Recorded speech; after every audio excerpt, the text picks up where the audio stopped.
If you saw the email that I sent out, this was a really interesting chapter for Group 1, as it was called, the original study group that was together with Edgar Cayce and Gertrude and Gladys Davis Turner and all the people that were the founders of the ARE.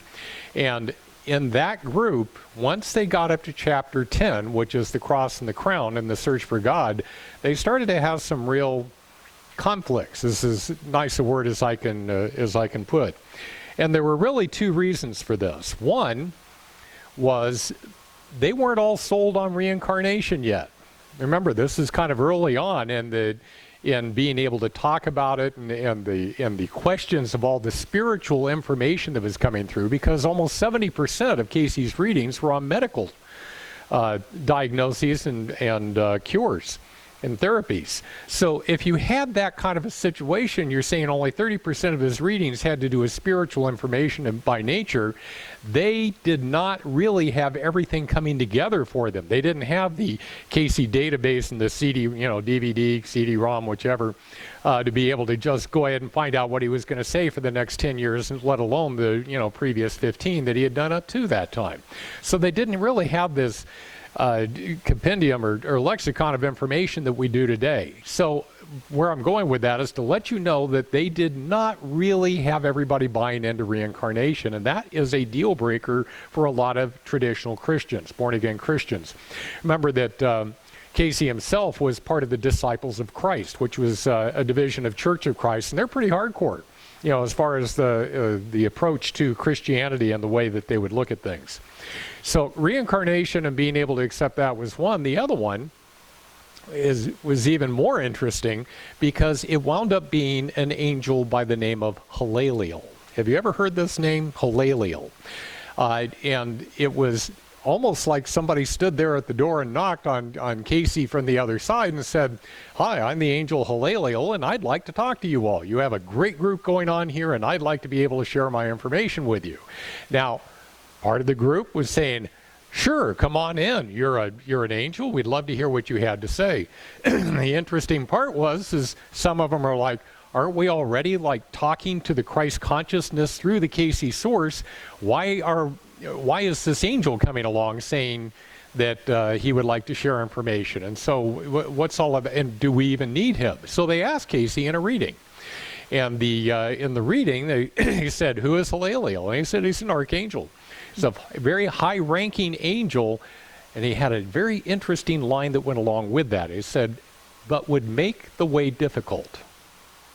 But would make the way difficult. So in other words, and if you've heard me talk before on various subjects, I kind of talk about there are two different approaches that you can, if you want to have that pendulum swing both ways. One is General George Patton was a very spiritual person, believed in reincarnation. Don't know if you knew that, but I mean very spiritual, believed in reincarnation. And then you have Mother Teresa on the other side. Both of them very spiritual people and very different approaches to how they interacted with other folks. They both believe in God, both believe in the unconditional love of God. Both of them have very different approaches to how they deal with their neighbor. And that is exactly what I think you're looking at with Hilaliel. Hilaliel is more like this General George Patton guy. All right, and you tell me that you don't, everybody knows somebody that had to go off to basic training at some point, and it changed their life. They were a ne'er-do-well. They weren't doing anything, with their lives. They needed some discipline, and they needed to toe the line, and they go out to basic training. They come back, and all of a sudden they found a purpose in life, and they're on the right track from that point on. Some people like General George Patton's approach, and some people would just shrivel up and die at that point, and they really do need the unconditional love of Mother Teresa. So that, if you're wondering why is there a Hilaliel out there, is exactly like that. Whatever way we will listen to the information that God has to share with us, he has a way and a truth and a light to be able to get that through to us.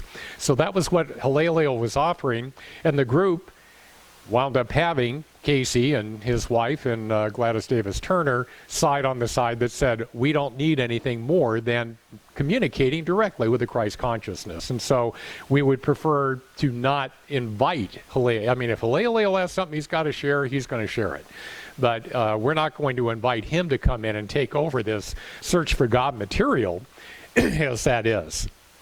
So one of the things that I really want to point out is, remember that when the Search for God material was written, this was right back in the heart of the Great Depression.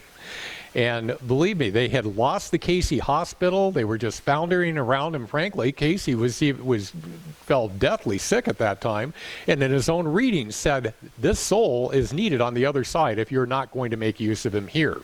And it was the Search for God material and what Group 1 did that really got him to hang in there. It wasn't too long after they quit, after they finished with the Search for God material, that he started having real health problems again and ultimately passed away.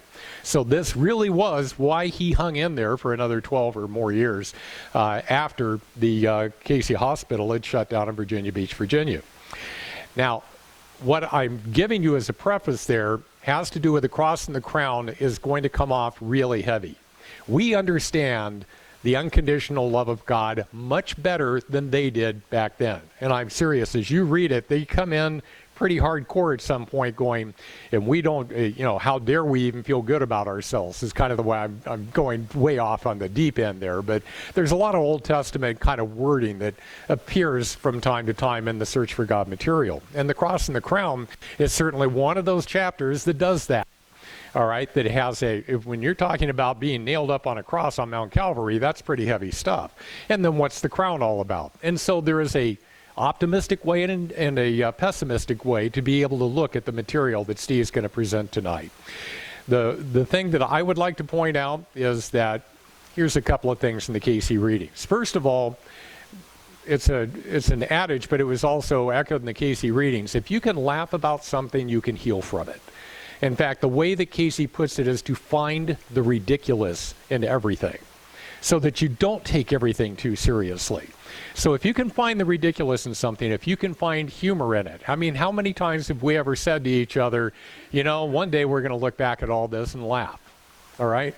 I bet on a soul level, we're saying the same thing about the incarnations that we have here on Earth. Remember that time on Earth when we did blah, blah, blah? And it's going to come out like that we are going to find the humor in even the worst of what we have gone through here in 3 dimensions in the human form here on the Earth plane. The other thing that I want to point out from the Cayce readings is that this blows everybody away the first time they hear it, but he said Jesus laughed and joked on his way to Mount Calvary because he knew he was right at the cusp of being able to accomplish what he had come to do. So, and even in the reading, it goes on to say, part of the reason why he was doing that was so that everybody in the crowd that was watching that understood that he was absolutely in control even then. He's carrying this cross. He's been whipped, beaten, humiliated. He's really, not in great straits physically. And he's going along, and this man is not only able to laugh and joke, he's able to say, Father, forgive them, for they know not what they do. So when you look at that entire package right there, you're going, boy, is there a real role model and a lesson of what comes across on this. And there was a certain amount of ridiculousness that had to do with it. In other words, we go ahead and figure out how to laugh at a situation even when he was on the road to Mount Calvary. So we have a great deal of information, and very interesting information in my opinion as well, to be able to see everything from that optimistic side that is the crown instead of the pessimistic side, which we tend to focus on, which I would consider the cross. Without further ado, welcome the man of the hour, Mr. Steve Bobbitt.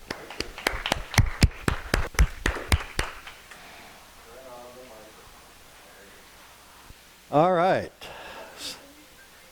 So, beautiful. So, the cross and the crown. This is a very unique lesson with respect to the Search for God material, because the way that Cayce had the group work is that they would bring up the topic, he would lay out what the topics were, and they're laid out very specifically for very specific reasons in certain order. And they would meditate on it and come up with the material, and he would talk about it and they would meditate about it, and then they would come up with the dialogue for the book. Well, this time was a little bit different. This time, when he laid it out there, he gave them a set of questions. I said, you need to answer these. Those questions is what you were given at the desk. Okay? Those are what they had. And that was their whole lesson for that lesson. 262:35. Okay? So, what you're going to get from this is my interpretation of these readings, this specific chapter of the Cross and the Crown. Okay? You are invited to do your own research and come to your own conclusion, because doing so will bring you in context with what Cayce always said, which was each to their own level of understanding. I can give you my point of view, John can give you his point of view, but our points of view are not important to you necessarily, because it's what you take away from it that you're going to form actions on. So please, by all means, take this and go home and come up with your own questions and your own answers to these things, okay? So, cross and the crown, and ye shall know the truth, and the truth shall make you free. John 8:32. This is a lot about the truth, this chapter is, because the questions forced the group and the readers afterwards to come up and determine the truth. Now, this is chapter 10, and what we have been doing is going forward and coming up and getting guidance on what we should do. Suggestions for life, if you would. But now, Cayce's very clear. It's time for you to make a decision. You have got to decide which way you're going to go. You can continue your earthly ways and go about life as it is, and that's fine. Alternatively, you can pick up your cross and go forward. We all have crosses. But whatever we decide to do, we must own the answers to these questions. And by own them, that means have them to our understanding, something that we're going to take and apply with them. You think about the chapters and the suggestions, if you would, of how we are supposed to conduct ourselves. It starts off with cooperation with yourself, with God, and with others. And then it goes into knowing ourselves, having an ideal, being faithful, and having faith. Talks about virtue and understanding. Developing fellowship with God and brotherhood with our fellow man.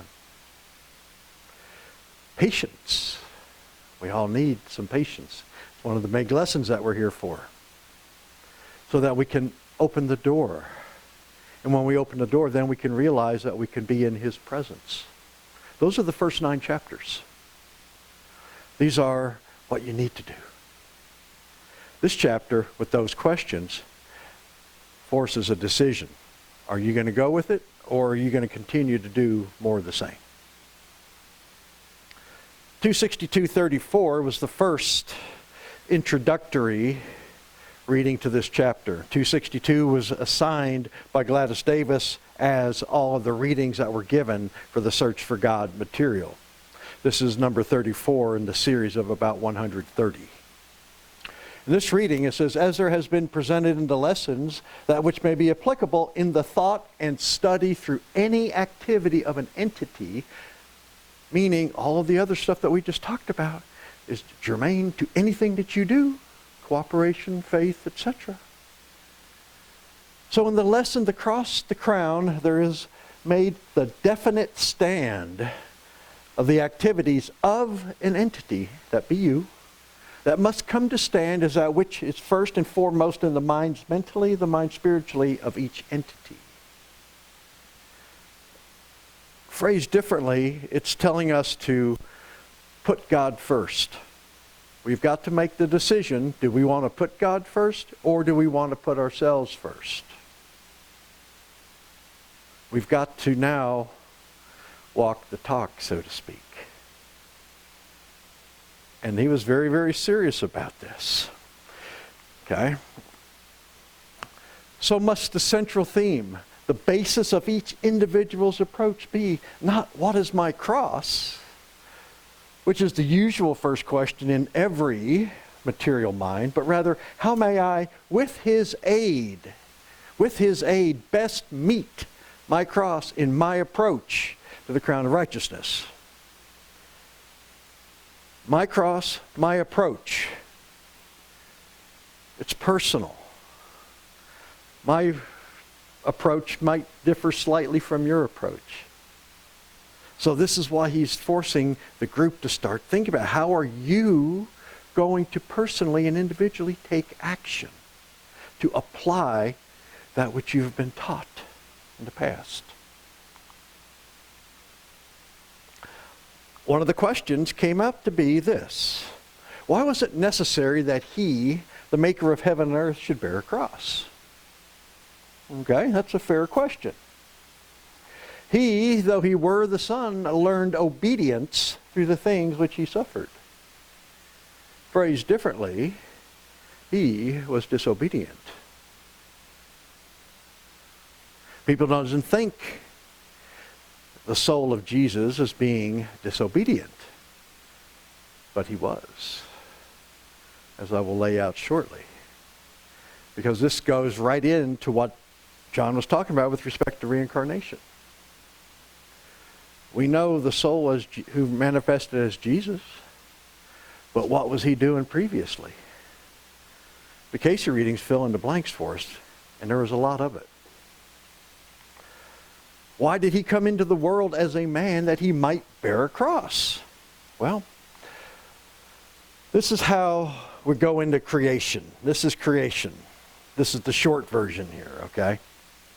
The original Adam, which is Emilius, which is the soul, the first soul created by God, who we refer to as Jesus, became trapped in materiality and fell. That the sons of God saw the daughters of men, that they were fair, and they took them wives of all which they chose. That's in Genesis. This is how those people who came to help got trapped. He came to lead the sons of men back to the one God which had been forgotten. But in doing so, he stumbled and fell. He too got trapped.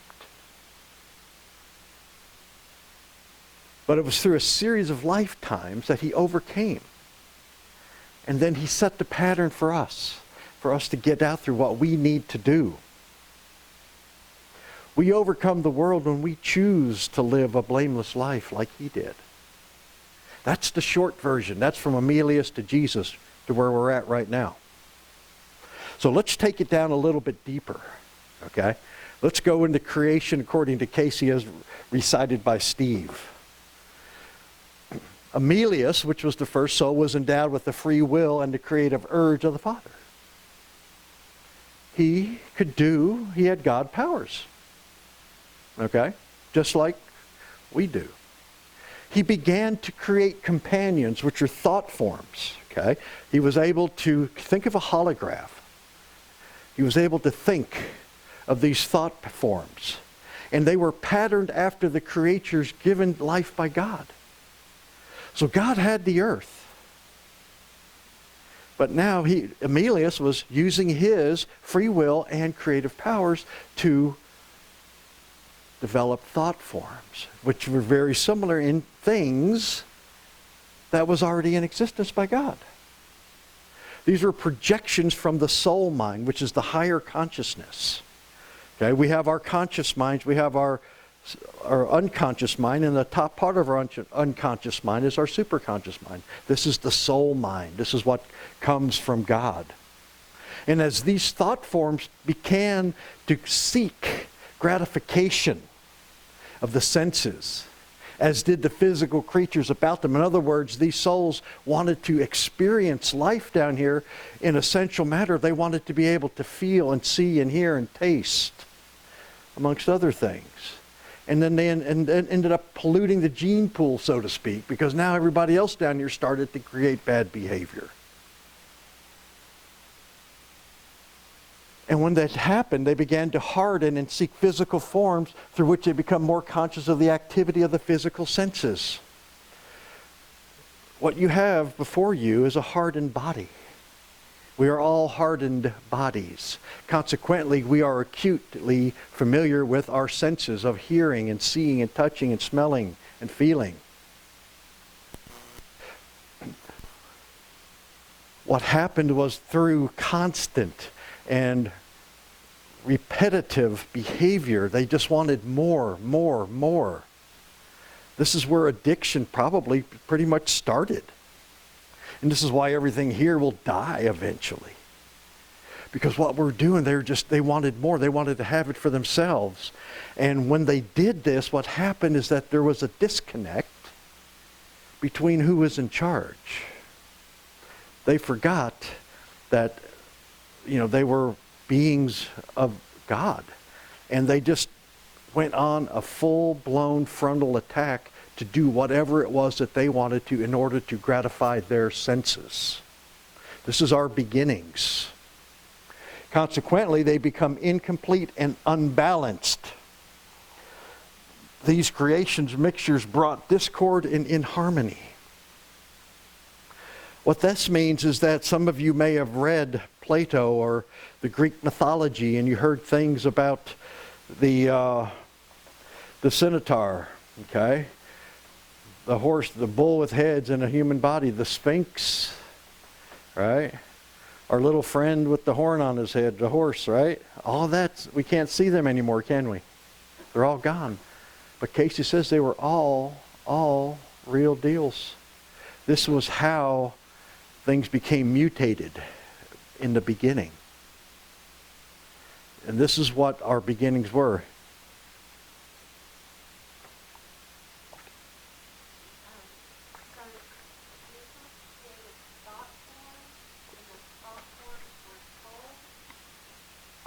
They were thought forms, and then their other souls came in. It was all coming in together. Okay? These were thought forms. These were creations. And these creations, they took on the bodies. They pressed themselves into matter when these thought forms came in here. And that's what they did. They took access to it. You remember that the little thing that has the little pins on it you can put your hand in, and when you pull your hand away it's a perfect indentation? That's exactly what happened. These were souls coming in. Some of these were souls coming in, yes.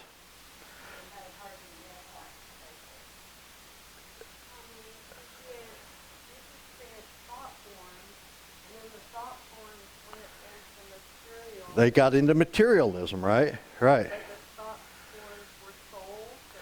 Yes, there were souls, because remember we said the sons of God came and got trapped.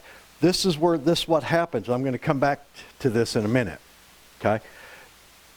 So bear with me. The magnification of any desire which seeks only selfish gratification must eventually bring upon its creator anguish and final destruction. So, what happens? This is where we came in, and we saw here where it says the sons of God and saw the daughters of men. Well, Emilius saw what was going on down here, and he had to come up and with a plan in order to save what he created. Okay? And he had help. He wasn't the Lone Ranger with this. So he had some help going. Okay? And what he was doing, they came down to try to get people corrected, to say, hey, look, you need to be more better behavior this way. And it wouldn't happen, but while they were there, they too got caught up in the mess. Okay, and this is what it meant when the sons of God came, because he actually sent in a rescue party to try to get out of there. But not all of it worked. Okay, and then what happens is that when it's like here, in the beginning, God said, let there be light. Okay, now there was light. But now what happened? That we chose not to be enlightened. We went for ourselves. So we went to the other side, which was the darkness. And when we did, we became children of the darkness, and they were these: envying, strife, hate, and the children of those are sedition, rebellion, and the like. Whereas the children of the light first put love. So what we see is that the children who are the light emanated love first. That was their whole thing. Everybody else was in it for themselves. They were envying, they were strife, they were hating, there's jealousy. And it was bad. What was it, John, that you said that there was darkness like as we could not understand. And it was all of this that was going on. Okay? And then what happened then, and then this brought it back into, okay, look, there's all of these, everybody is after self-gratification down here. We need to have a way to straighten this out. Therefore, this is where the Adamic bodies, which we have here, came into being. Our Adamic bodies have senses. Sight, hearing, smell, taste, touch, right? These things were now put on the earth when Adam came back in Emilius. Okay, Emilius came back as Adam in this body. The goal was to, okay, we're going to eventually overtake this. This was the start. We're going to overseed, so to speak, to use a golf term. Okay? We're going to have new population come out. However, this Adamic body must be used to conquer the self, which means conquer your senses. To be able to start to take all of our five senses, and then, instead of putting them forth for self first, to use them in a loving manner. That was the goal, and that's what happened, and that's how we started. And when Emilius came down as Adam, and then we got into Eden, well, what did he do? He went into self-gratification. He ate of the apple, the physical desire to eat. And he ate the apple because it was offered to him. Okay, so that means he had to come back and continue the process. And this is what he was doing. He knew that he would be the Savior of man. But he also knew that in order for him to fulfill this mission, he had to conquer himself and conquer the earth. So that's where we're at right now. That's where we're at right now. He took responsibility to bring man back to God. It was his creations that ran amok. Consequently, he stood up and said, okay, I'm taking responsibility for this. I will get them back. He had to overcome the earth in order to do that. He had to go through the lifetimes. He had to come back several times. He had to learn lessons. And this is what it was meant that, he was disobedient. Because in earlier lifetimes, he wasn't supposed to be chomping on that apple. Right? God said, don't do that. And he's over there chomping on it. That didn't end well. Right? So guess what? Disobedience. And then there's other lifetimes. He became our Savior because we needed a Savior. We needed to see the way out. Left to our own devices, it would be a bad thing. We were trying not to get caught up in all of these things, but we did. Consequently, as the first and last Adam, Emilius is the soul that took mankind back on the path. And Emilius and Adam and Joseph and Joshua, Zend, are all reincarnations of the same soul. Okay? But this is the Cayce version of creation. It's quite different from what you have in the Bible, I do believe. And consequently, when you start thinking about it, this would also add to the carnage of group one. Because it forced them to believe in the reincarnation. Because look, Jesus reincarnated. Everybody had, he was one and done. No, sir, he was not.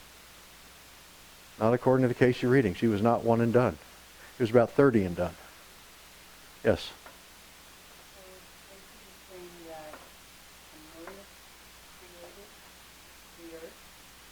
No, God created the earth. Emilius created thought forms that helped to populate with the earth.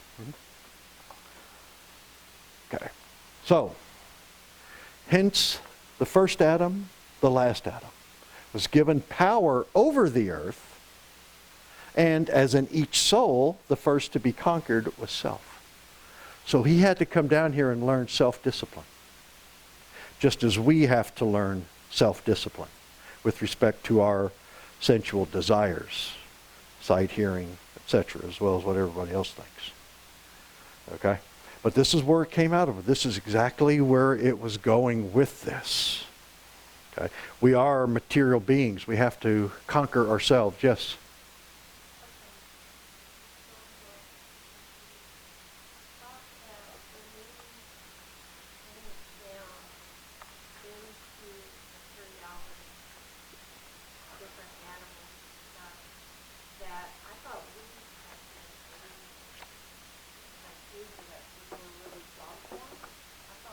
Well, what we're soul? How would you describe a soul? Well, again, it's a thought form of God in a lot of ways.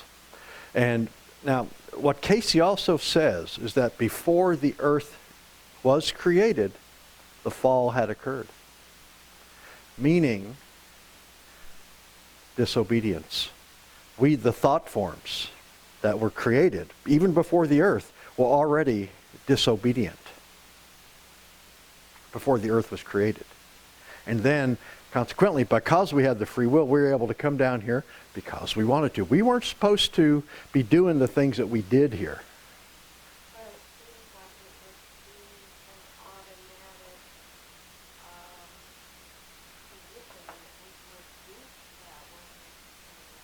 We have free will.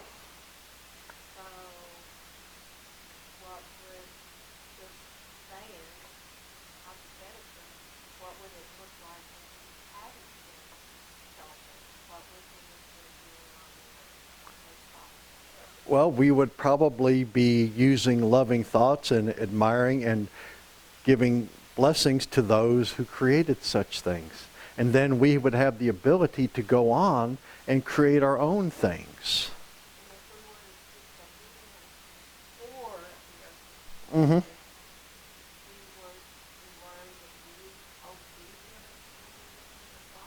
Well, we were already disobedient prior to the earth. When we came to the earth, it was just magnified it. It magnified the disobedience even more because now we were able to get thoughts and we were able to feel things and see things and touch things and taste things and have gratification. And we did what we wanted to because we could. No, because we have forgotten about that. The power that all of the self-gratification overrode the desire to be with God because we were more desirous to fulfill our own wants and needs. And this is how we've got to turn back around and get out of there. Yeah, it is. Nobody said it easy.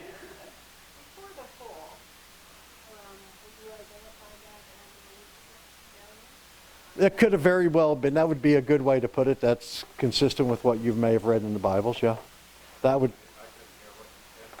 With the Lucifer? With Lucifer rebellion? Yeah. On the... Yes, sir. Yes. The question was this be consistent, the fall be consistent with the Lucifer rebellion? And it's quite possible it had to do with it. Cayce didn't go into, a lot of extreme detail about things, but this is what he was talking about, is how everything transpired down here. And it was not a thing of beauty, because it was free will run amok. I mean, it's the thing Vegas is made out of, for gosh sakes, They make TV commercials and movies out of these things. Because of this, there became an overriding need for us to learn self-discipline. And this is the lessons that we are learning, which is why we were told about cooperation and having an ideal and being faithful and being patient, because when we don't exercise these things, then are we doing it because of somebody else or for ourselves? So we're still fighting this. This is a continuous struggle. Life is a continuous struggle against ourselves. because we know what we're supposed to do, but we're having trouble with the balance between the material and the spiritual. Which is why Jesus came in and went through the same patterns that we are and gave us a pattern so that we could see this and then we can replicate it. It doesn't mean we're going to do what Jesus did in one lifetime, but we get the gist of it so that when we do return, if we do return, then we have things to do. We know what our thought process should be. We know that it should be of love and not necessarily of self. Because there's nothing in the Bible, in the whole New Testament, that talks about where Jesus put himself first. He was always doing something for somebody else. That's what we've got to learn to do. And, to be expecting ourselves to be Jesus-like in this lifetime is probably a pretty tall order. Probably is not going to happen. Because he had a lot of guidance along the way. And we are now just trying to come back and see what there is, and that's why he's here. That's his mission, because the fact that we are here tonight tells us that, we want to go this way. We're making an effort to go this way. And it's appreciated and it's noted. So we've just got to continue to chug along here. And this is why, and I think also to John's point about being the reincarnation thing, a lot of, fundamental Christians say, it's one and done. This is it. This is our only shot at it. I don't agree with that, because we can't master everything there is to master in one lifetime. And besides, everybody has a different amount of years. And what's the reason for everything? And to me, it is because of an all-loving Father that we do have multiple choices at it. And we cannot fail unless we choose to fail. As long as we are continuing to move forward, we are making progress, and we will get there. And it's been going on for quite a while. Interesting, isn't it? So why is it necessary to bear a cross? Well, crosses of our own making. We did these things. We must meet and reap that which we have sown. Universal law number 2, right behind love. This is what happens in case you forget love. Disobedience and repeated pursuit of lower vibratory central feedback led to our demise. When we go in and start self-gratifying ourselves, our beings actually lower their vibrations. When we go into meditation and we raise our vibrations, we're able to achieve a higher power. But when we're just going in pursuit of self and self alone, the vibrations drop. But as we saw in those videos before, the universe will rearrange itself based on what we've got doing. And this is where we're going to either meet these things. And because of the reincarnation aspect, we may not meet everything that we have done in the past. We do a lot of stuff that has instant feedback mechanism built into it here on this lifetime. But there's other things that we have done previously that still need to be atoned for. We cannot think that it's just all about this lifetime. It's really not. We got to think about what has happened. Selfishness and carnal gratification prevailed.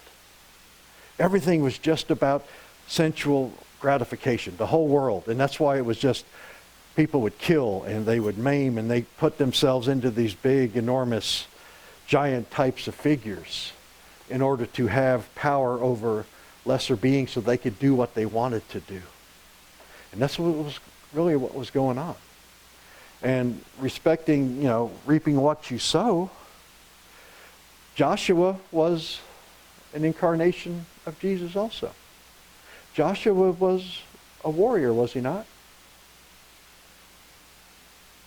Joshua killed people. Well, that had to be the field had to be leveled.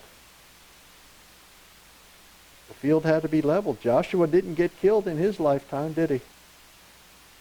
No. It took several other lifetimes before that happened.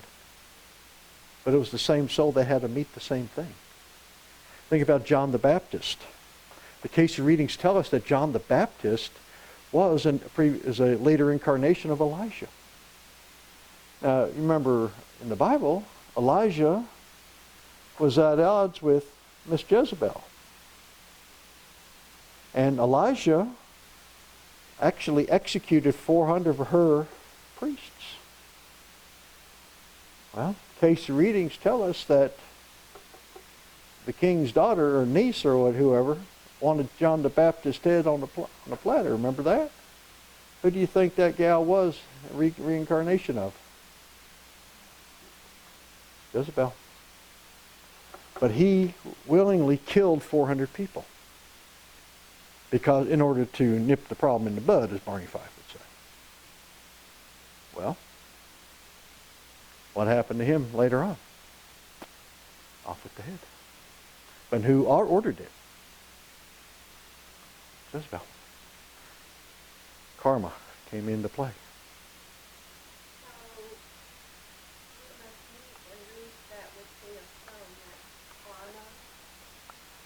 It's universal law, actually.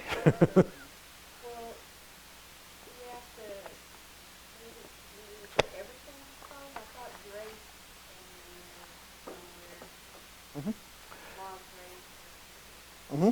Yeah, well, everything has to be met. You have to have an opportunity. It has to come back to you somehow. Every thought, word, and deed will be met somehow. So, I mean, we're even including thoughts in this because that's what Cayce said. If you start thinking evil about somebody, then somebody's going to be thinking evil about you. Well, it's what you're doing. My interpretation of this would be that when you go into it, then you actually start to, with his help, it becomes a lot easier. Okay? You're able to cross through there. You're able to pass the cup and you're able to go with it.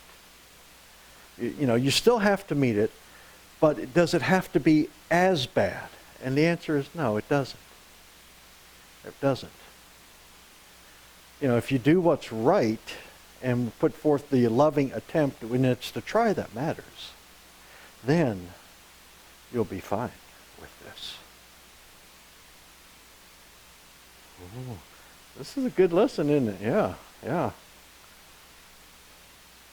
It is through our earthly experiences that we overcome our sown seeds. Each lifetime comes with a series of crosses to be met. Because how many lifetimes have we had? What have we done in the past? Well, we don't know in our conscious minds. But there's some people who are able to go back in and see this, and some people have had many, many lifetimes. And one of the things that Cayce always said in his readings when he was doing past life readings for people is that the entity gained and the entity lost. So that means you did good, but you know, you also didn't do so good in some things. And it's on the cosmic scorecard where things get leveled. And we don't need to really get caught up in how to do that and how it's kept. Because we don't know. Because we don't know what we've done. But there's things that come in, and I mean, there may be something that just comes out of left field and clocks you. Anybody ever have that just come out of nowhere? And say, what the heck's going on with this? Well, possibly something happened a while back. You know, we run around in groups. Our soul groups come back, and consequently we tend to continue to mingle with people who we have had relationships with before. Consequently, you know, you and a business partner 3 lifetimes ago may have gotten sideways about something, and, you know, he killed you or something. Well, that's going to have to be met. But yet he keeps coming back in. The True Tales of the Edgar Cayce readings that Sidney Kirkpatrick's going to be talking about this weekend is a fabulous book. And it talks about how all of these people were interconnected back in the day, I mean, all the way back to the time of Troy and even beyond that. And that they were now coming back in together and meeting up once again in different roles and different ways. So if we tried to really think about it, I would argue that there's just not enough pot in the world to really get it right, you know? Because you'd really have to smoke a lot of it to try to figure this stuff out. You know, there just isn't that much. I mean, it's a lot out there. I mean, this is deep stuff. But the problem is that we have enough to worry about right here, doing what we need to worry about with right now, and not what we have done in the past, which is why in God's good graces, he did not give us that ability. Because we probably couldn't handle the truth. We'd probably be deeply ashamed of what we did. So we got to do this, and we must want to move forward, bearing our crosses. It's very easy to sit by and let life go by and just die. But what have you done? Have you engaged? Have you carried any crosses? Or are you just taking up space? We have got to want to move forward. And when we want to move forward, we then are able to quicken the process so that we can get back to where we came from, which was back in with God. You know, it's really interesting. We talked about, the Emilius things, but even Jesus said that, and the readings verify this, that once we get back there, we have the power to do whatever Jesus did and more. And more. John talked about Hilaliel. Hilaliel's a peer of Jesus, is how the readings put it. And everybody, you could create your own kingdom. I am going to have doggy world. You know? That way, just dogs, I'll be good with that. But that's, in a lot of it, there is. We can create these things because once we get back to that level, then we will be in full capacity again, and we will know what not to do. Because when we hit the end of the road, I don't think anybody's going to say, wow, that was fun, let's go do this again. Okay? I think they're going to hit the point and say, you know what, all right, I think I've learned my lesson. Let me go forward and create my own universe or my own things. Because the only thing that's stopping us is stuff. I mean, how big is the universe? Anybody got dimensions on that? Yeah, plenty of room for everything, isn't there? Yeah. And now scientists now are even saying, wow, there's planets out there that even have water. They might even have, earthly beings. They got a sun. They got, looks like there's something else going on over there. Could that be another level of materiality that somebody else is running? Could that be Hilaliel's playground over there? Don't know. But we all have that ability. But I'm going with the dogs. Me and John, I think. Yes, we're going to do Edgar Cayce on sitting pretty or something. So each, in their respective lives, their own experiences, find their crosses overcoming the world, overcoming these things, those conditions, those experiences, that would not only enable them to meet the issues of life, but to become heirs with him of the crown of glory. You see, this is where we are trying to keep an eye on the prize. Life is tough. It's going on. And we have problems that we have to deal with on a daily basis. But we're not alone. We choose to take it upon ourselves to deal with our problems alone, but we don't need to do that. It's how we meet these things. It's how we choose to think about these things and the attitudes we maintain. And this is what it was talking about at the beginning, where we said we need to keep it first, mentally and spiritually first, so that when things happen, we don't lash out. We don't bring out the old evil person from the closet.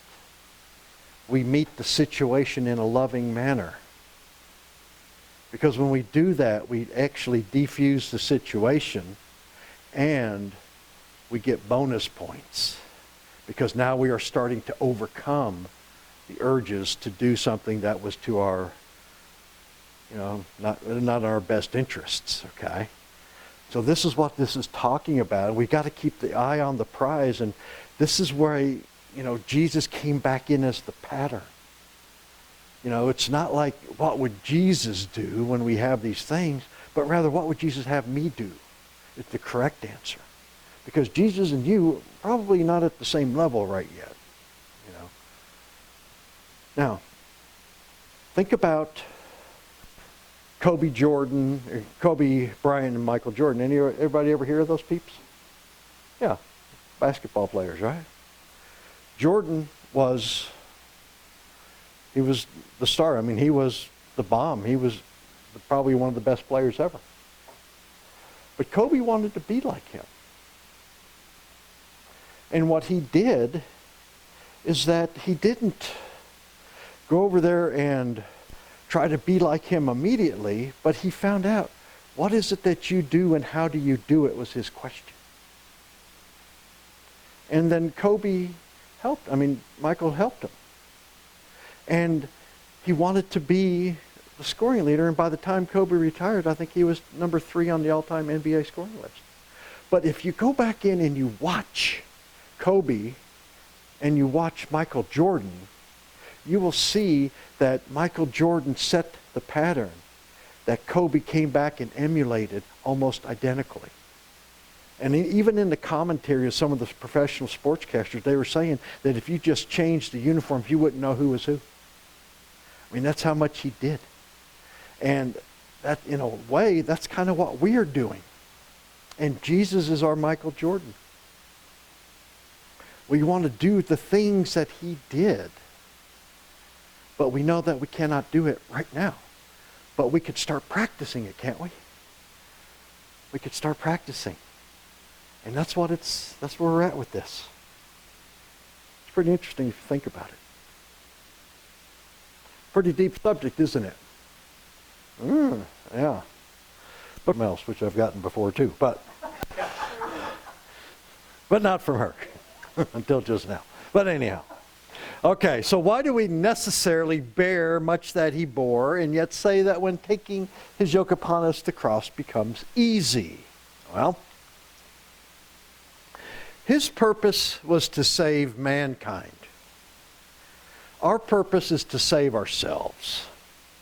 We're not here trying to save the world. That's already been done for us. Okay? We have temptations. We have to go down the same paths that he did. Think about in his life as Jesus. He did 40 days out in the desert, right? And the devil was there to tempt him. He said, well, why don't you turn the stone into bread and eat it? Because, he was hungry. But he did not. And in doing so, he met physical desire and overcame it. And then he was tempted, said, well, why don't you jump off this pinnacle over here and prove to everybody that you can survive the fall and that you are, in fact, the Son of Man? Satan was attempting to appeal to his egocentric self, to his mental self. And he said, no, I don't need to do that. So he then overcame that.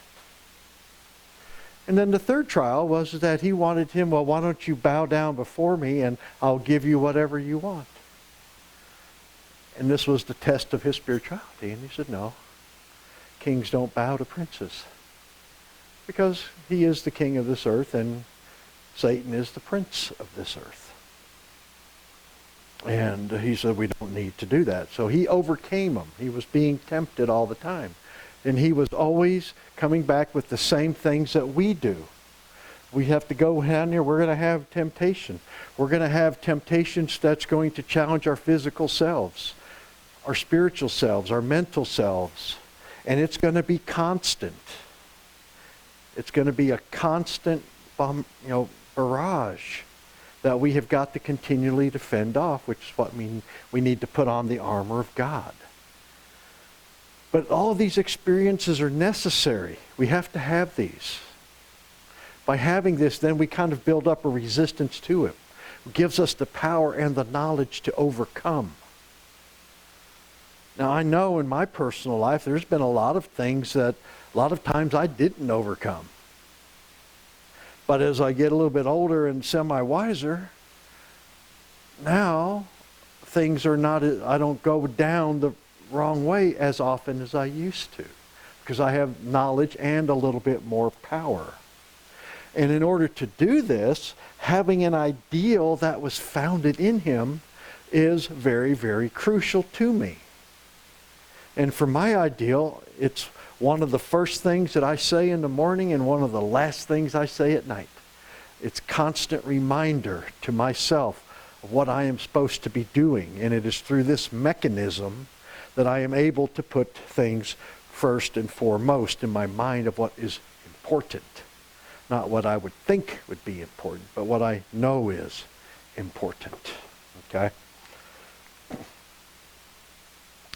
Oh, ye say, this is not new, neither is thy present disturbance, nor the present to hope, nor anything.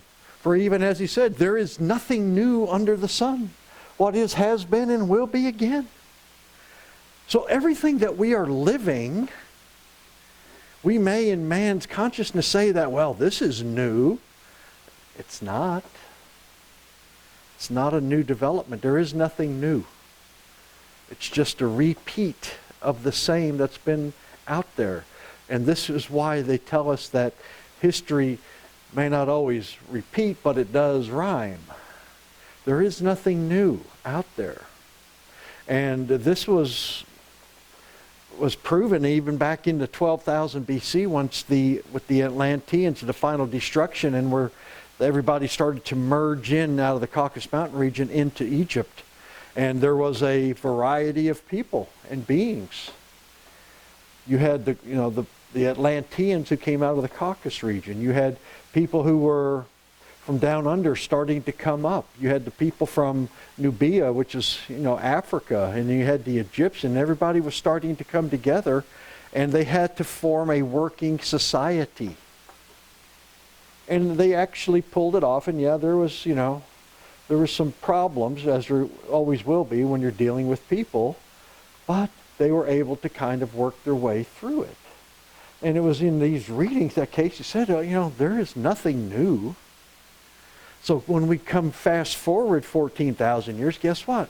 We see all these weird things in our life that's going on. It's nothing new. It's all happened before. So we're being given a chance now. Perhaps we had to deal with this similarly several lifetimes ago. Well, we're going to have to meet it again now. Circumstances are a little bit different, but the root lesson is the same. And we see this a lot. There is nothing new under creation. It's his presence with us that eases our burdens. When we try to do it alone, we often fail and fail miserably. We sink under the pressure. But if we learn to defer to him and abide with him and him with us, he shares our worries. He takes it from us. I don't know if you have ever had a situation where you actually tried to do this, but I have. And I could tell you that it is much lighter. It is much lighter. And it's through our understanding, our learning with him abiding through here, is that part of the learning is that we can't do it alone. We need to defer, and then once we start to do it, then it becomes easier. Yeah, the situation's still there, and yeah, the outcomes are not really, the best or most favorable, but how we are dealing with it, it's lighter on us, within us. And it's amazing things. And this is what it means when he says to make turmoil more peaceful and suffering into lessons of wisdom. Because once you understand that something is happening for a reason, and that was probably had to do with something that you did sometime, then you're able to take your medicine a little bit easier. I found that to be true for myself. Because trust me, if it could have been done wrong, I have done it. I always feel that, I'm going to be one of the last ones down here to turn the lights off before we leave, because it's going to take that long for me to get it together. And what are our crosses? Well, our crossings are misunderstandings and misapplications of his laws. That's what our crosses are. It's us over here doing what we want to do as opposed to what He told us to do. Thus, misapplication and misunderstanding. Well, we see in the Bible where Moses and Joshua, they were pretty big on kicking butt and taking names. They racked up quite the head count there. But is that truly what God wanted? Did God really say go out and whack these people? Or was that their interpretation of it, thus a misunderstanding? And thus a cross to be dealt with somewhere down the line. Because if we have an all-loving and all-knowing Father, chances are He's not going to sit there and play favorites one over another. He's not going to say, well, go over there and kill them. I don't think that's what it was meant in the Bible. I may be wrong, but I don't think so. So this is the misunderstanding and misapplication of His laws that we put in here. This is where we start thinking. That's why I gave it up for Lent. Never came back. Bad for me. I don't want to think. Just do. But you see, this is the key here. This is what it means. Let Him handle it for you. Let Him be there. Okay? Defer to Him. Let Him handle it. As He has given and has been presented again and again. Not in times nor seasons. Not in new moons nor in any place. But every day, every hour, we show forth His love in a manner that makes for the knowledge of all contacting us, that He walks with us, that He is our friend. He is always with us if we would but turn around, and we will find Him. He is there. God has not forsaken him, rather the other way around. So we need to turn around, and there He'll be. He knows what you're doing, but He knows what you're going through too. Because He's been to town, seen the elephant Himself. So He gets it. And it's not a matter of trying to have to plead your case or anything. He knows. But it's so important for us to understand that if we will let Him help us, we will be able to rather quicken the process so that we too can now elevate ourselves out of this plane. We were talking about the Emilius thing in Jesus and how he had fallen and had to come back. There's a book out there. It's called The Past Lives of Jesus. I think it was Glenn Sandifer or somebody wrote that. I'm not sure. Okay. And in it, he... You're talking about the small one. Yes. I thought you were talking about just the book on the past life of Jesus by just the first 40 years. Yeah. I think this is the 73 version. Yeah. Yeah, I think that's the one. And in it, he was talking about, even though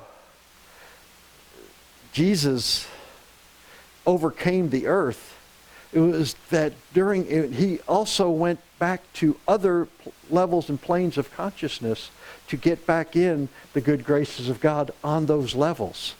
And in fact, it was this earth that was the final step for him.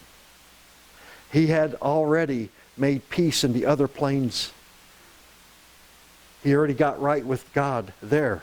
This was the final step. And that tells you kind of why, what John said, he laughed all the way to Calvary. Because he has seen the prize and he knows that, the last hours are going to suck, but you know what? This is it, man. I have done it. You have to think about that. You had that mentality and understanding the bigger picture. Now, and probably anybody in this room wouldn't go down that path and do that. We probably have a different outcome. But because he knew where he was at in the big picture, he was better able to deal with his final hours on earth. Because he had God with him like he is with us at all times. The way of the cross is light. Though it may have its crown of thorns, it has also its glory that passeth understanding in the finite mind. Yet As the infinite opens the way, the thorns become less, and the way the brighter. What that means essentially is that once we start to figure it out in our own terms, that the things that we're going through are for a good reason, and that we know that we're not trying to go down the path by ourselves, things are going to get easier for us. It may have its crown of thorns, but they become less. They become less. And it talks about it's all up in here. We know that everything on this plane of existence has to die. That means you. That means me. But understanding that death is actually the beginning as opposed to the end, enables one to take a brighter outlook on it. You know, you're not going to be able to change it, but how do you look at it in your minds? And then you begin to accept it, and you go with it, and then you start to feel a little bit better about the consequences that we have to deal with in life. And yes, they may be unpleasant, and yes, they may be temporarily painful, but we can overcome those. But we don't have to put the full burden on ourselves. We have somebody to help us, somebody who knows how to do it, somebody who's been there, who's seen it, who's done it himself, and who, most importantly, has overcome it.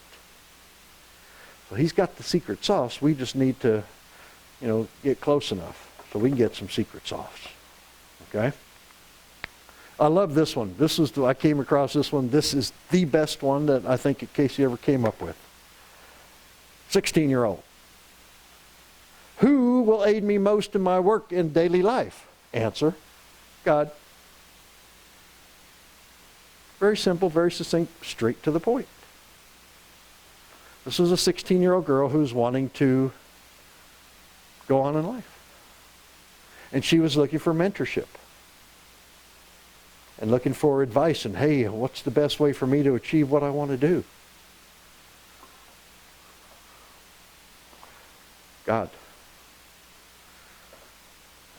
We should take that and understand that she didn't corner the market on that. God's there for each and every one of us, if we will but turn around and let him. We try to put too much on ourselves because that's what our conscious minds try to do. The ego, our central egos, like to be in charge, wants to call the shots. Deferring to an unknown is counter to the ego's acceptance. But I think this is probably good for everybody. And what we're trying to do is just go in and keep chugging forward. Just keep going. It's a constant struggle. Does the life lived according to our own faith explain why each soul must carry and bear a cross? Well, we know what we're supposed to do, but that don't mean we do it. Or as my old man always told me, do as I say, not as I do. All right? We know that we need to cooperate with everybody. But do we? Do we always make forth the effort? We know we need to have an ideal based on the Lord, but do we? Do we have our guide? Do we have our lighted path? Or are we putting it on ourselves to go forward and say, I've got this, I'll handle this? We know we need to have faith and be faithful, but do we? Faith gets tested when things get tough. How much are we, when things get tough, are we putting on ourselves, or are we deferring to a higher authority? This is a practiced art, I may add. It takes time to figure this out. Because intuitively, woe is me. But it's not permanent. So why don't we just defer to somebody, have the faith, and then be faithful. Easier said than done. We know to seek fellowship with the Lord and brotherhood with our fellow man, but do we? Let's see. Last time I checked, there's a website out there. I think there's 206 wars going on in the world right now. I don't think we kind of got that figured out yet. I also don't think that we need to worry about people from other planets, because they see what's going on down here, they'll probably leave. But we certainly ain't captured the corner of the market yet. We know that we're supposed to be patient, but are we?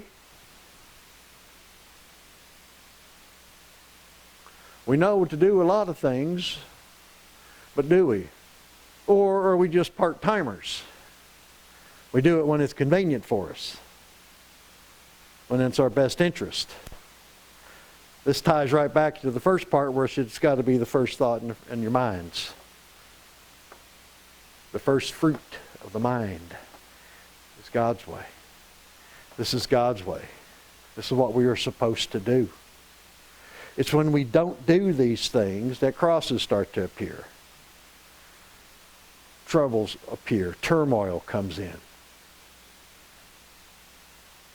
You know, I'm in this mode here that I really think that we are reliving the Old Testament again. Because more and more and more I see God being pushed aside in the main. You know, it's not good. You can't be saying God. You can't be kneeling for prayer. You can't do this, anything that has anything to do with God. But yet, we know that all of the wars and all of the troubles that we have is because we have forsaken God. We try to put all these things on ourselves. The readings even tell us that they were talking about World War II. And he goes, time and time and time again, all of the problems, all of the wars result when man forsakes God. Same song, 757 verse. Do it again. That's where we're at right now, in my view. By knowing and not doing, we push God aside so we can pursue material desires. I don't want to talk to you right now. Putting me ahead of you. We have ways of playing our own little head games, because as human beings we can justify everything under the sun to validate our own beliefs that we are just perfect little people. But at the end of the day, when problems start to arise, the problem shall be staring back at you from the mirror, because you caused it. You are the root cause of your problems. We all are. It's because we are part-timers. This is how we begin to do this. And it's a slow process of learning what, probably more importantly, not to do, that will ease and gain our understanding. This is what we've got to go through, is we got to put forth the fact that, you know, we need to go down this path, and we need to do it, and we need to our best of our ability be consistent in doing it. God shall not be mocked. We shall reap what we sow. I always refer to this as universal law 1 and 2. Universal law 1 is love. Universal law 2 is when you forget love, then you have this. But quite honestly, universal law number 1, love, if you put love out, you're going to get love back. You're going to reap what you sow. So wouldn't it behoove us to put the better things forward as opposed to just being cranky? Catherine. How does the time the word Meat? Yeah, That means, you know, something happens to you. how do I meet? I already know it. Well, you have a situation where a situation arises. You now have to deal with it. So meet is to deal with. Yeah, it's going to come into your area of influence. For example, let's say you get your house broken into. Not a good event. I've had that happen to me several times. Yeah. So the question becomes, why? Okay, what happened? What did I do? Nothing. I'm here in church, for God's sakes. Why's somebody breaking into my house? It could happen something down there. So what are you going to do about it? How are you going to meet this? Yes, it's a bad thing for you. Yes, some of my things were stolen. But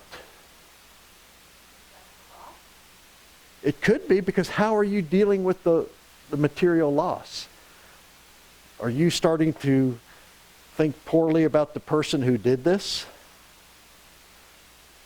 That dirty so-and-so did this to me, and I don't know who, and I'm going to get him back, and I'm going to put him in jail, or whatever.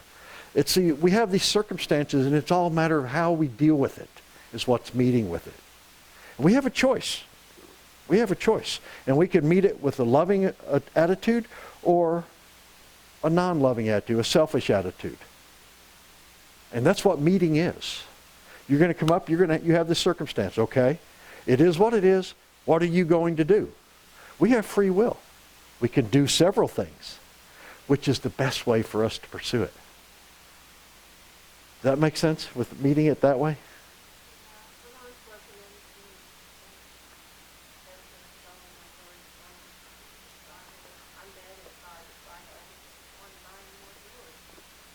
That's great. Right. That's perfectly fine. And, was there any, hard feelings or towards the individual? Huh? Just fear. Okay. Well, see, that's something to meet too, right? Fear is only of the material. Yeah. So that's what it means. When this one here is kind of meaningful to me, because there's 23 references in the 14,200 something Cayce readings that tells us or warns us of putting our hands on the plow and then turning around and walking away. The word that they used in all of those 23 readings to describe that is being worse than an infidel. And that's what it is, because, you're on the right path. You've got it. You just got to keep going. But then life comes in a way. We get tested. We get tempted in the desert. Well, how are we going to deal with this? What's more important, doing what we should be doing or doing what we want to be doing? We know what we need to do, but do we? And the circumstances that we have in life and that we face in life are going to challenge us to do it. But these are the crosses that we are going to have to overcome, that we're bearing. And we overcome these, then guess what? It's not one and done. You're going to have to do it again and again and again and again and again until it becomes second nature. You're going to have all these things happen again and again and again so that you have the opportunity to be consistent. This is not one and done deal in any way, shape, and or form. So we got to continue to press on. And he warned that if you know this, and especially to this group, I want to say 3 or 4 times, you know what to do. Not doing it is worse than an infidel. You have free will, and free will is the price we pay for being here. But what you going to do? And so important was this, that not only did Cayce say it, but the Archangel Michael came in and popped in with the same thing. He is the guardian of the way, which is Christ. And he came in and doubled down on him and said, all right, you know what to do. What are you going to do with this? And he was quite forceful about it. Got to go with the right way. As the reasoning of self leads the way in the experiences of the awakening, in self of those activities from day to day, so keep self in the way of following in his guiding ways. Yes. You know, it's my way or the highway, right? God's ways. Stay in his ways.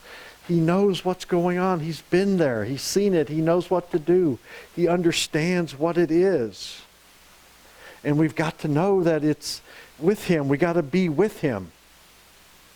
You know, there's a story in the Bible, in the New Testament, about this very rich man who was following Jesus along. And Jesus had a conversation with him. And Jesus told him that you need to go sell yourself and follow me. He says this to an extremely rich person. Right? Very materially well endowed. And then in the Bible it says the man turned and left. Now, that's all the Bible says. So what did he do? What does the Bible lead us to infer that he did? Did he follow the way? Cayce filled in, he said he went back and sold everything and followed Jesus. He did. Cayce said that he did, in fact, divest himself of his material belongings and went down the path. I thought the Bible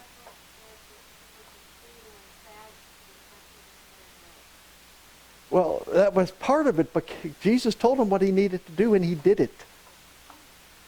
Yeah, I mean, you know, if somebody says, okay, Catherine, you got to get rid of all your money and just, you know, start running around, you know, being like Gandhi, you know. we have to just find out in the Bible. Well, yeah. He actually did. Well, that's because the Bible is meant for you to think.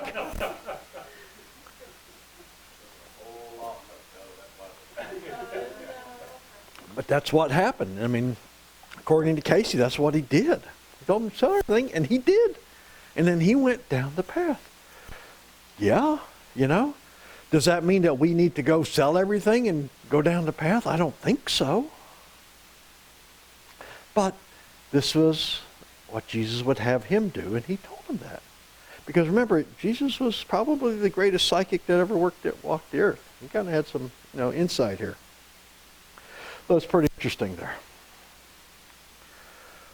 Why has the cross been chosen rather than some other philosophy that might correlate the material and spiritual life?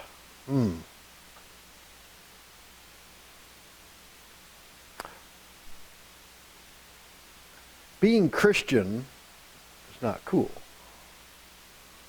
in a lot of ways, because understanding Eastern philosophy is the way to do it. You got to get into your meditations, do the right things here. Okay, going to church, not necessarily cool. The cross is symbolic of the life and work of Jesus. It answers the soul's pursuit of truth. What is our pursuit of truth? Our pursuit of truth is that we need to conquer ourselves. And in doing so, we're going to have to pay the piper for things that we have done in the past. That's the truth.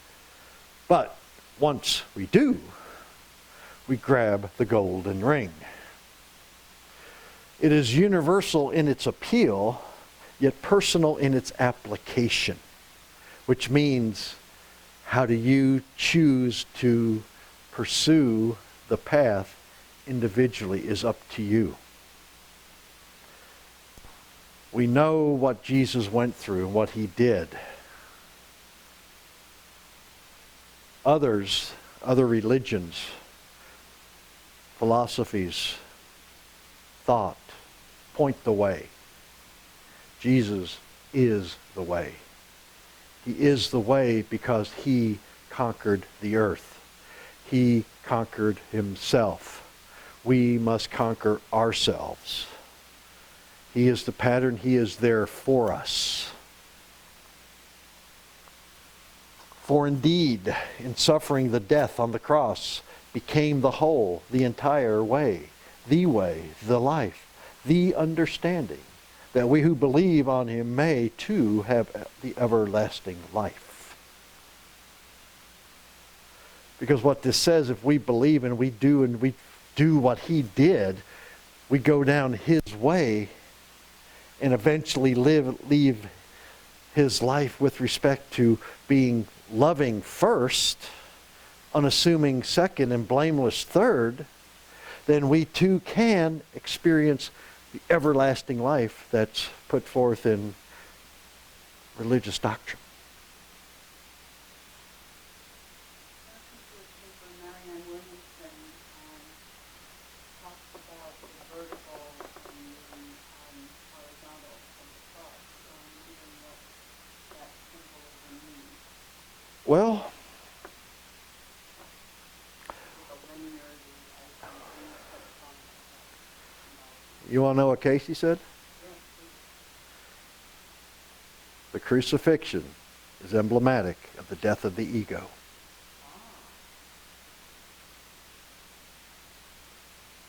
Put that in your pipe and smoke it. Death of the ego. Because once we kill the ego, who are we putting first? Everybody else but ourselves. It's pretty cool, isn't it? But that's what the readings say. The crucifixion is emblematic of the death of the ego. You know whether it's Cayce or somebody else that the cross is equal. That I don't know.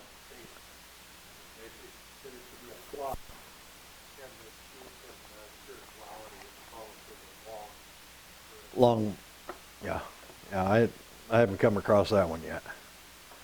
Still an infant. So, intuitively, we know what to do. We know what we need to do. We just got to do it. We got to do it. And the thing about this is that the Cayce work shows us the transitions from Emilius all the way to Jesus. And it shows us the different struggles that occurred in each of these lifetimes. His brothers sold him when he was Joseph. The coat of many colors, that was the soul of Jesus. And, of course, he didn't handle it, the way Jesus would, but, he did okay, considering the circumstances. So, he had the Joshua, the warrior. That was another one. Melchizedek, Enoch, also known as Hermes in some dialogue. All those are the Christ Spirit coming into play. But this is what it is. This is why the cross is so important. And it shows us that we have got to do the same things. We've got to learn to control ourselves, to put others first, and that we know that we're not alone. We have help. All we've got to do is turn around and grab it. What part, and this is out of the Atlantis readings, 364, what part did Jesus play in any of his reincarnations in the development of the basic teachings of the following religions and philosophies? First, Buddhism. This is just one, was the answer. Continuing, Mohammedanism, Confucianism, Shintoism, Brahmanism, Platoism, Judaism. As has been indicated, the entity, as an entity, influenced either directly or indirectly all those forms of philosophy or religious thought that taught God was one. So the soul of Jesus had an influence on Muhammad. He had an influence on Confucius, Plato, Judaism, Brahmanism. Jesus traveled extensively as Jesus. But there were other lifetimes that he was also there.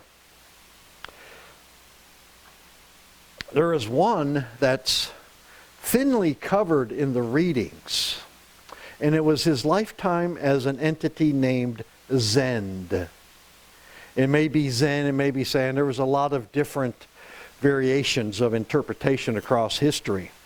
And essentially Zend was a nomadic chieftain. He was the son of a nomadic chieftain back in probably 700 BC, somewhere around there.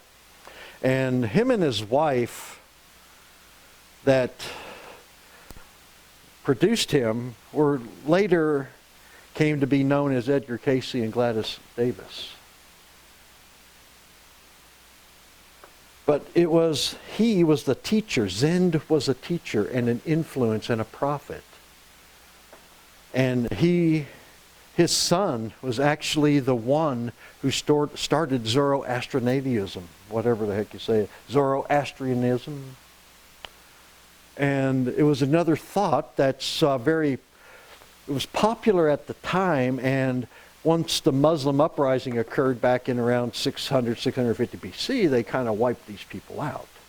But today, it's primarily located in Iran and India. And it has a following of about, 2.6 million people today. But again, it taught that God was one. It was just another religious thought and religious philosophy.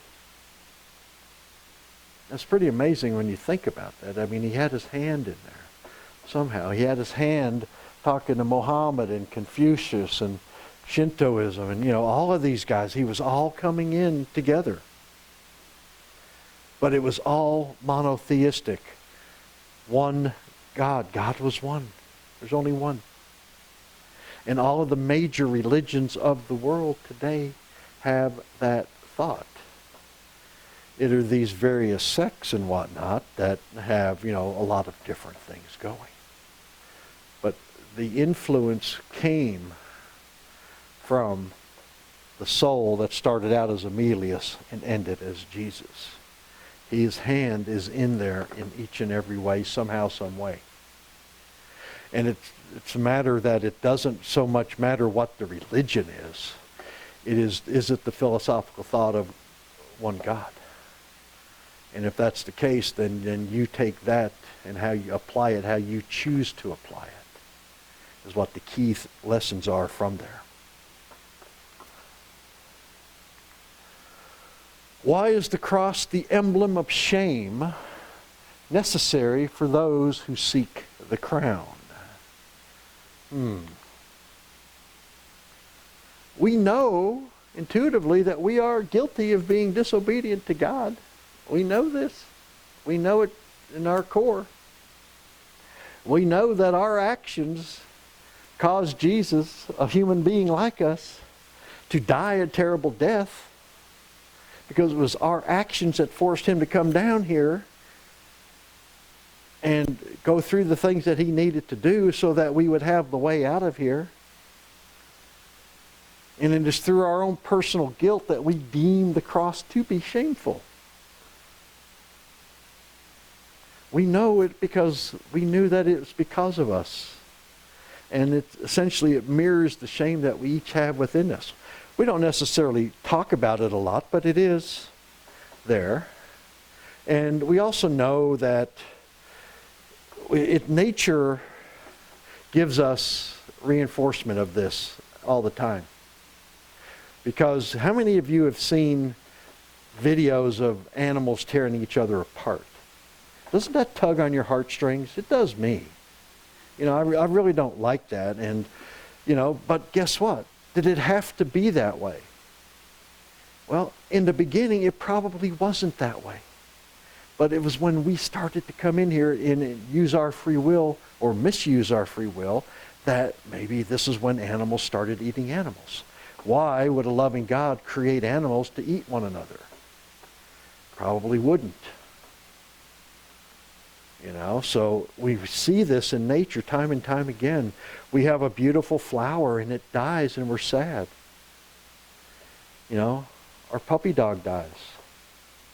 Well, everything in materiality has to die. Why? Because we forced ourselves here. We weren't supposed to be here. This was a look but don't touch area. Well, we didn't listen very well. We jumped in with both feet and an anchor and we're still here. And so we've kind of got to get our way through it. Got to get our way through it. And, you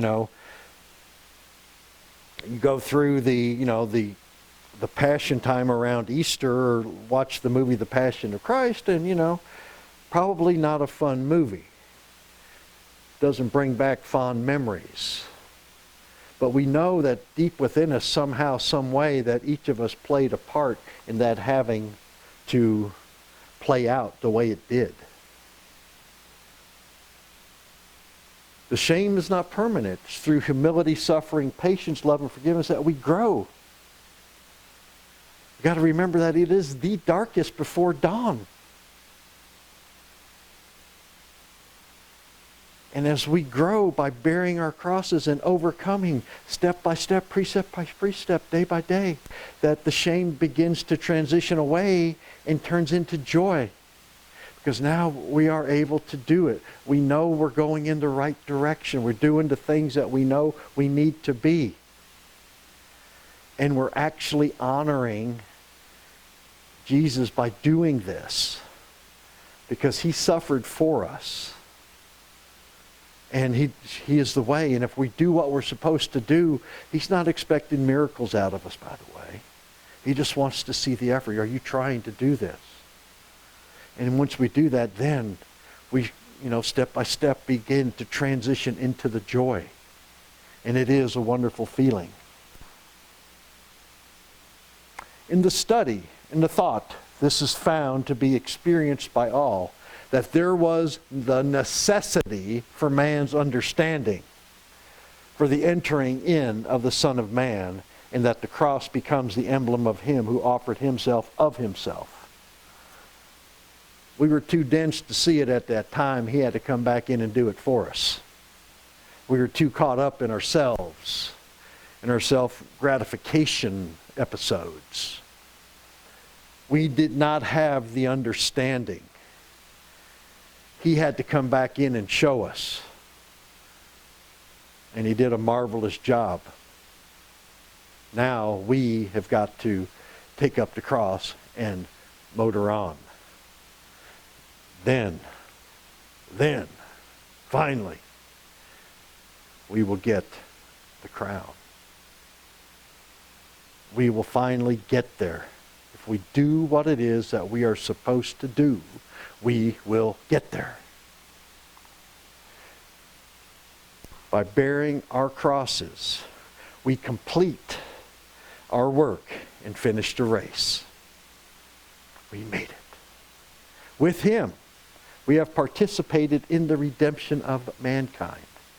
Because one by one, somebody helped me, I will help somebody. Somebody helps you, you will help somebody. And eventually, the entire mankind, one by one, will be redeemed. Of the world and of ourselves, we can say that we came, we saw, and we conquered. And then finally, like him, we can state, it is done. And it is done. It is done.